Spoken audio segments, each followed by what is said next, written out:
Bonjour, aujourd'hui je vais vous parler de la pleine lune. Elle va avoir lieu en bélier.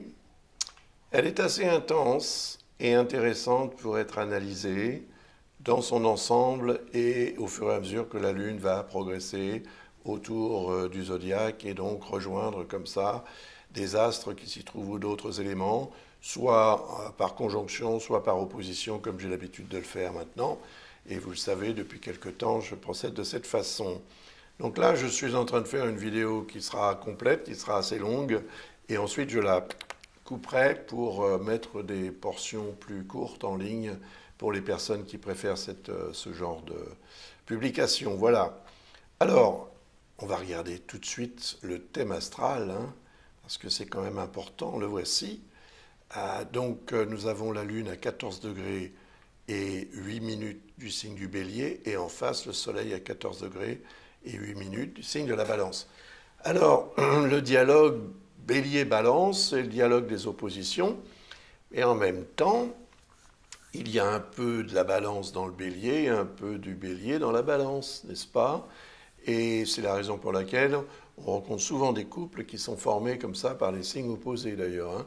C'est un petit peu l'alter ego de l'autre ou le reflet dans la glace. Ou voilà.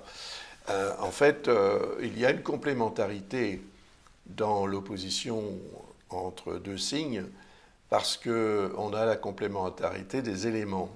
Le signe du Bélier est un signe de feu, le signe de la Balance est un signe d'air. Et comme vous le savez, l'air et le feu ne peuvent pas se passer l'un de l'autre. Le feu ne brûlerait pas sans air. Alors, on a un aspect très positif ici avec Vesta. C'est intéressant parce que dans la façon dont je procède en astrologie, j'ai relié Vesta au signe de la Balance.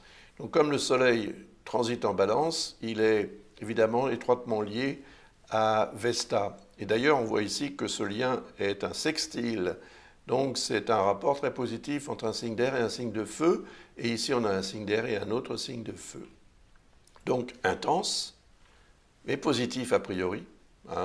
Cela devrait nous permettre d'obtenir une certaine satisfaction, sachant que le moment de la pleine lune, c'est le moment où la lune se prépare à devenir nouvelle lune, qui aura lieu en Balance. Également environ un peu moins de 15 jours plus tard, 14 jours en fait plus tard. Alors, on va regarder la